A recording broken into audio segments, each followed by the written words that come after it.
Warteg rame dari pagi bikin badan capek. Tapi lihat Lila bantu tanpa disuruh bikin bapak keinget alasan kerja keras. Bukan soal besar kecil usaha, tapi rumah tetap jalan.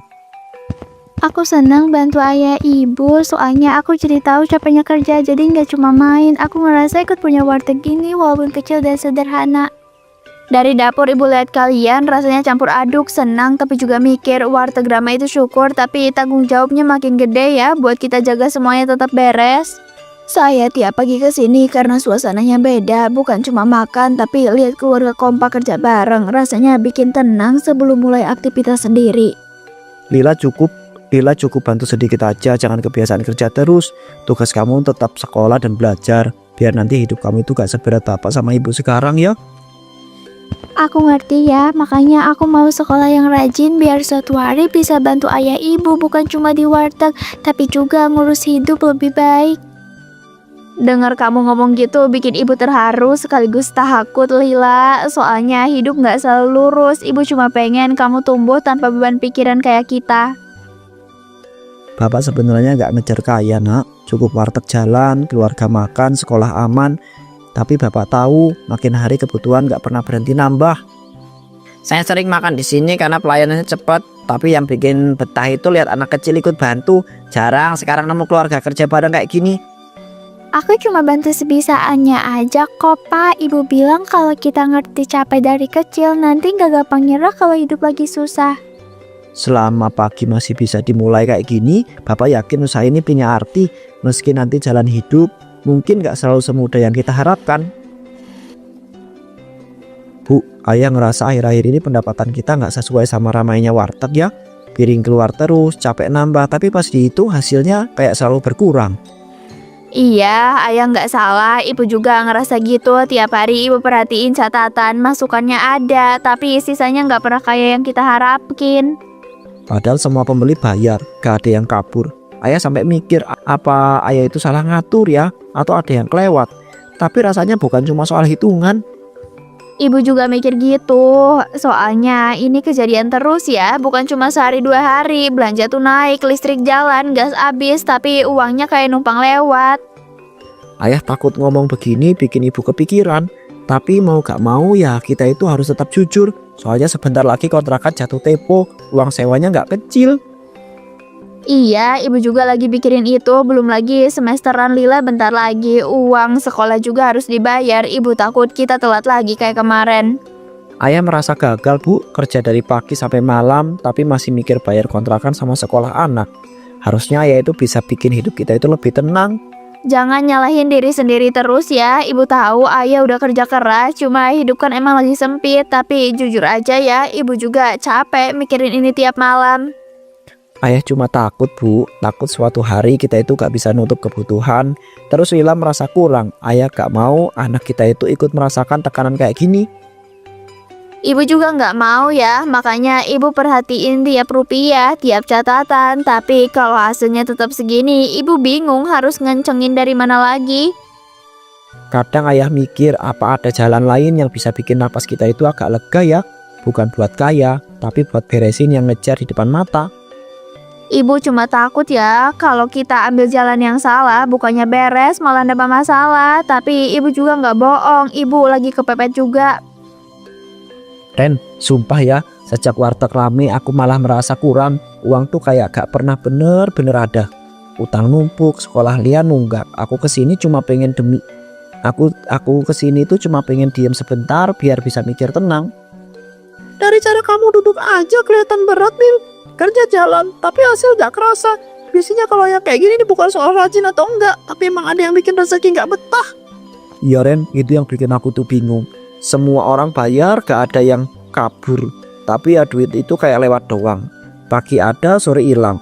Aku sampai mikir apa aku yang bodoh ngatur semuanya ya.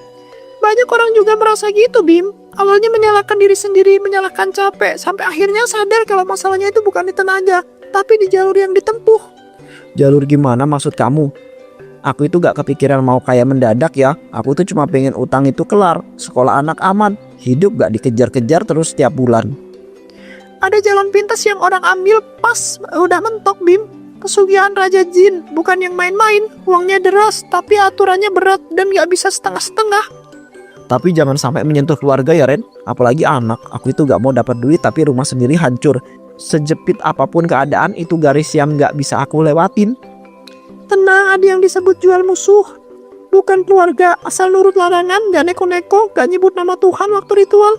Banyak yang bilang hasilnya kerasa. Aku takut Ren, tapi aku juga takut kalau aku itu diem aja. Suatu hari Lia itu berhenti sekolah. Cuma karena aku itu kebanyakan mikir dan gak berani ambil langkah. Ini bener-bener berat, soalnya apapun yang menjadi keputusanku, dampaknya ke istri sama anak. Kalau salah langkah aku itu menyeret mereka, tapi kalau gak gerak kita juga tenggelam pelan-pelan. Pikirkan baik-baik Bib, kalau kamu bilang siap aku tahu jalannya kok. Kalau belum siap, aku ngerti, tapi kesempatan kayak gini biasanya datang pas orang itu lagi kepepet. Sebenarnya ayah gak pengen cerita sekarang, tapi ayah itu gak kuat simpen sendiri. Dia itu nawarin satu jalan buat beresin utang, sekolah Lia, sama kontrakan yang sudah ngejar.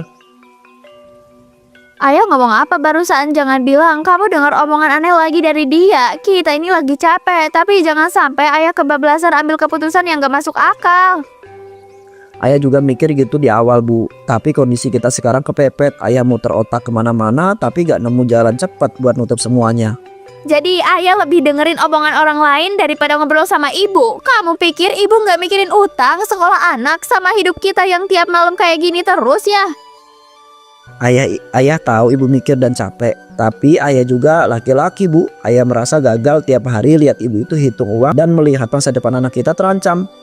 Tapi bukan berarti ayah boleh milih jalan sembarangan. Kita hidup susah tapi masih lurus. Ibu gak mau kita selamat hari ini tapi hancur besok. Reni nawarin jalan pintas Bu, katanya banyak yang bangkit, uang gak bocor lagi, utang cepet kelar. Ayah tahu ini gak benar, tapi jujur ayah itu butuh Bu.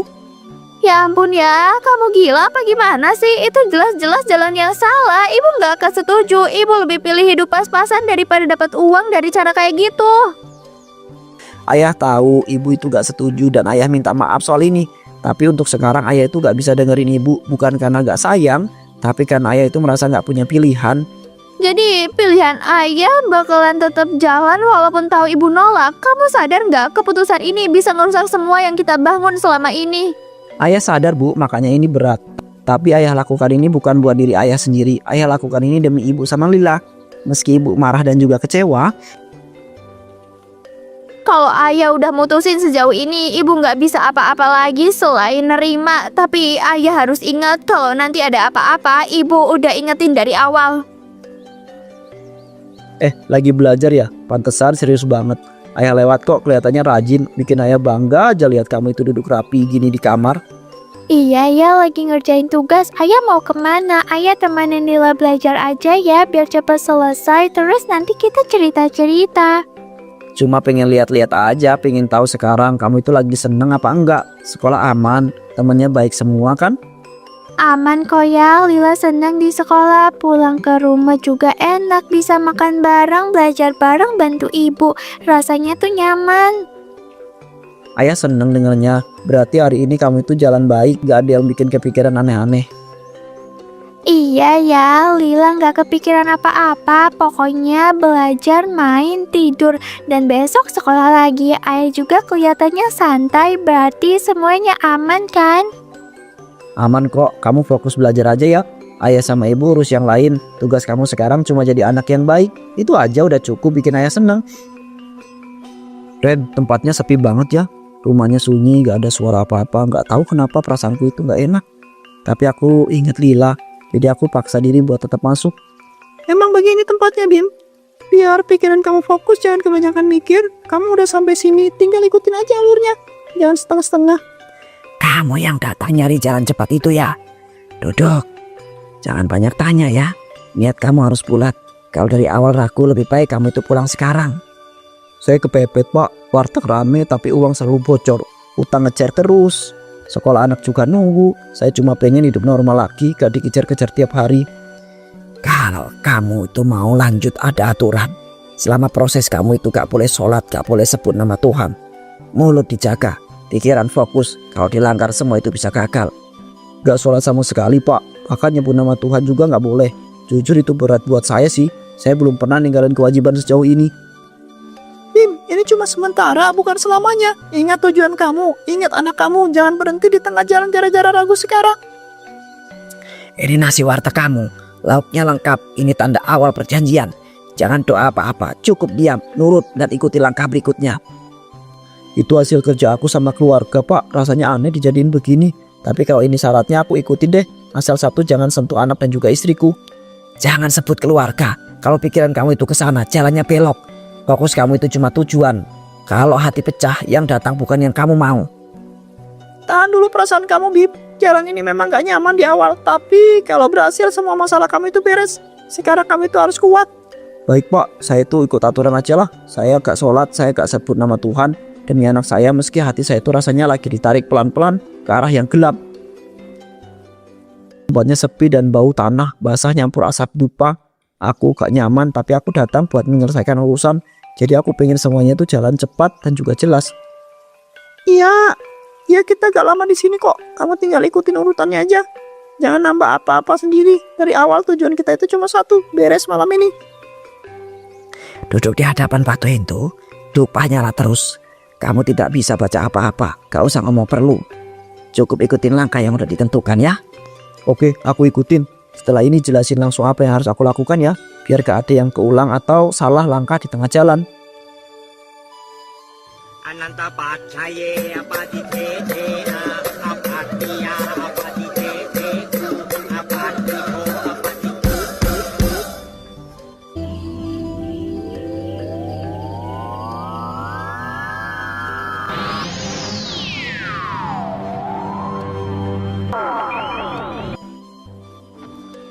Empat karung ini buat kamu.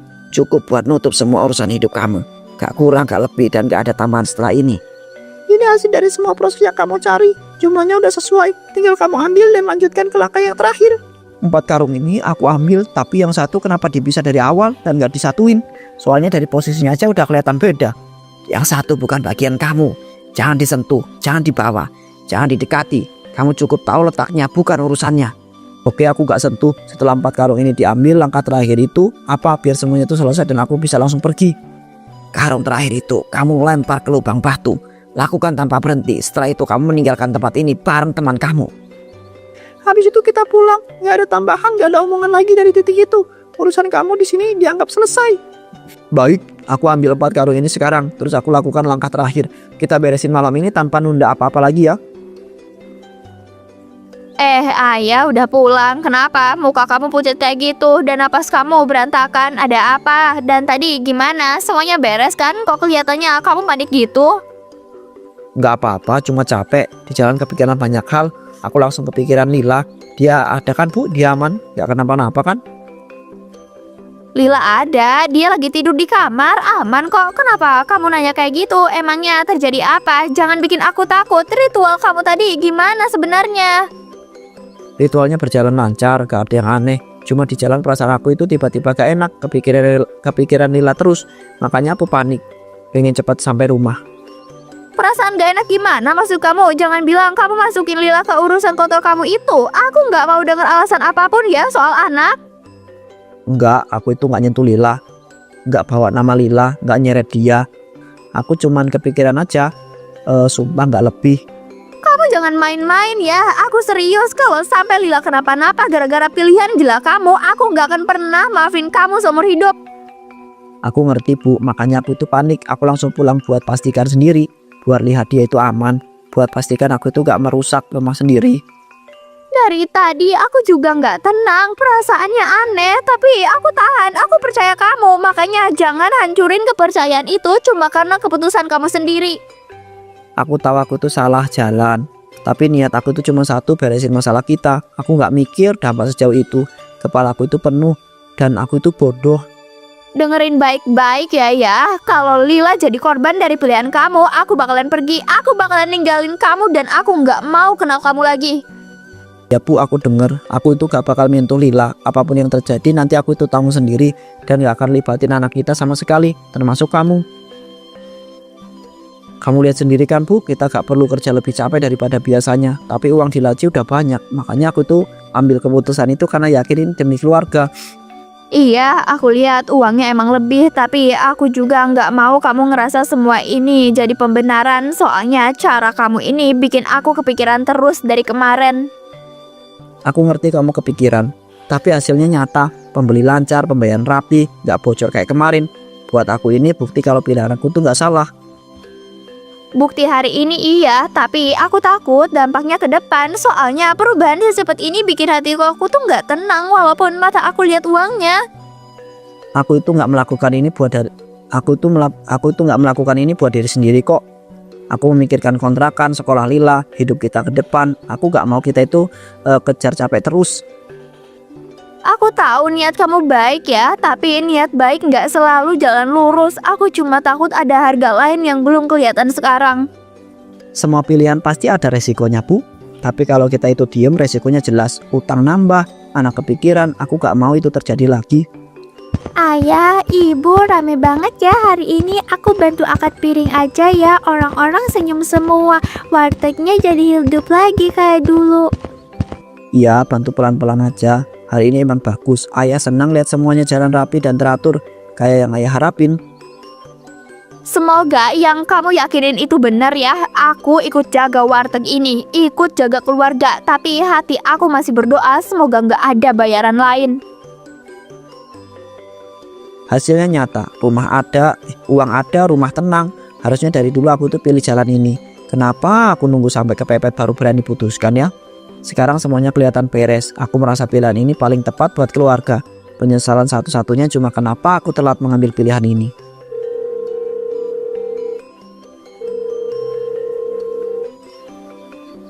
Halo Ren, ada apa nelpon malam-malam gini? Aku lagi di rumah, ada urusan apa lagi? Bim, aku cuma menyampaikan pesan soal tumbal. Kamu udah siapin belum? Kata Kuncen sekarang minta sapi 5, katanya harus cepet. Sapi 5 Ren, kok nambah lagi? Kemarin cuma kambing, sekarang malah naik jauh. Ini kenapa jadi makin berat dan mendadak sih? Aku juga nggak tahu sih detailnya Bim. Aku cuma disuruh ngabarin. Katanya ini harus disiapin sebelum malam Jumat Kliwon. Nggak bisa ditunda. Tapi ini beda dari awal Ren. Dari satu ke banyak, dari kecil ke besar. Aku ngerasa arahnya itu makin jauh dari kesepakatan awal. Kuncinya bilang alurnya begitu. Kalau mau tetap jalan, persembahannya harus ngikut. Sapi 5 diambil besok, kita kirim bareng. Harus banget langsung besok ya? Apa aku gak dikasih waktu mikir sama sekali? Semua kayak dipaksa maju tanpa ruang buat berhenti atau nanya. Aku cuma perantara ya Bim. Urusan kamu langsung sama Kuncinya. Tugasku cuma nyampein. Siapin Anci sekarang biar gak telat. Oke Ren, aku denger, aku urus. Tapi jujur, kepalaku itu makin berat. Permintaannya makin gede dari yang aku bayangin. Ya udah, aku tunggu kabar ya. Jangan sampai molor, soalnya waktunya mepet. 2 jam kemudian. Lila, bangun nak. Kamu kenapa? Keringetan, napas kamu berat. Ibu ada di sini. Pegang tangan ibu ya. Jangan takut. Kamu aman di kamar ini. Tolong, jangan bawa aku. Aku takut. Ini gelap dan dingin. Aku mau sama ibu dan aus sama ayah. Astaga Lila, dengar ibu nak. Kamu di rumah, nggak ada siapa-siapa. Kamu cuma mimpi. Jangan bengong kayak gitu. Ibu jadi takut Lila. Ayah jangan pergi. Jangan tinggalin Lila. Lila takut sendiri. Lila, sadar nak. Ayah nggak kemana-mana. Ayah pasti pulang. Kamu tenang dulu ya. Tarik napas. Ibu di sini. Ibu nggak ninggalin kamu. Saya cuma menyampaikan keputusan. 5 sapi itu tidak dipilih Bima, yang diambil anak kamu. Itu yang dianggap sepadan dengan apa yang kamu nikmati. Kamu gila ya Pak. Dari awal aku larang sentuh anak aku nurut semua aturan. Aku gak pernah setuju ini. Kamu bohong dari awal. Kamu bilang mau hidup cukup, tapi kamu pakai uang itu buat kesenangan, buat pamer, buat merasakan hidup mewah. Kamu sendiri yang menaikkan nilainya. Aku beliin anak aku hadiah. Aku bikin keluarga aku seneng. Itu bukan keserakahan. Itu hak aku sebagai orang tua, sebagai kepala keluarga. Di mata mereka kamu sudah lupa arti cukup. Kamu nikmatin tanpa menahan. Kalau kamu itu berani ambil lebih, mereka juga berhak minta lebih. Jadi dari awal aku itu gak pernah aman ya. Dari awal yang mereka tunggu emang anak aku, bukan sapi. Bukan apapun selain itu. Penyesalan kamu itu gak mengubah apa-apa. Kekayaan sudah kamu pakai, bayarannya sudah diambil. Urusan kamu selesai di sini. Aku yang salah, aku ngerasa menang. Aku ngerasa pinter. Padahal aku tuh cuma menyiapkan anak aku sendiri buat jadi bayaran. Semua uang itu gak ada artinya sekarang. Aku tukar anak aku demi rasa cukup palsu yang aku buat sendiri.